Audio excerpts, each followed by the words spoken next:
کہ سر کے بالوں کی قربانی کرنا کیسا ہے۔ بسم اللہ الرحمن الرحیم، نحمدہ و نصلی علی رسولہ الکریم، اما بعد۔ قربانی کے ایام بہت ہی قریب ہیں۔ قربانی کے تعلق سے ایک مسئلہ جس کا جاننا نہایت اہم اور ضروری ہے۔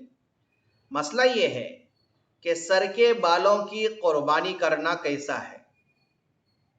یعنی بعض مسلمان غریب بھائی وہ یہ سمجھتے ہیں کہ مالدار حضرات جن کو اللہ نے مال عطا فرمایا، صاحب وسعت ہیں، وہ لوگ تو جانور کی قربانی کرتے ہیں، لیکن ہم تو غریب ہیں، ہمارے پاس مال نہیں ہے، ہم صاحب وسعت نہیں ہیں، تو ہم جانور کی قربانی نہیں کر سکتے، تو اس لیے ہماری طرف سے قربانی یہ ہے کہ ہم اپنے سر کے بالوں کو کٹا دیں، منڈا دیں، تو ہماری طرف سے قربانی ادا ہو گئی۔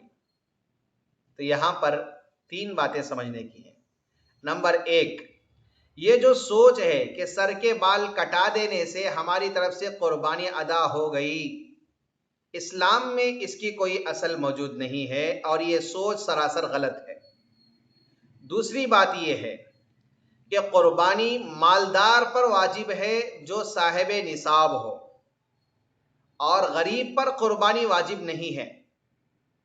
نمبر 3، قربانی کا مطلب مخصوص ایام میں مخصوص جانور کو اللہ کی رضا کے خاطر، اللہ کو خوش کرنے کے لیے اللہ کے نام پر ذبح کرنا ہے، نہ کہ سر کے بال منڈانا۔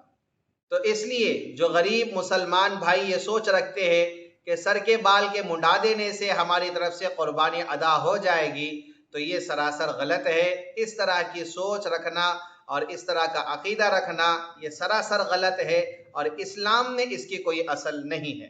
اللہ رب العزت سے دعا گو ہوں کہ اللہ رب العزت ہم تمام کو عمل پیرا بنائے۔ آمین۔ وما علینا الا البلاغ المبین۔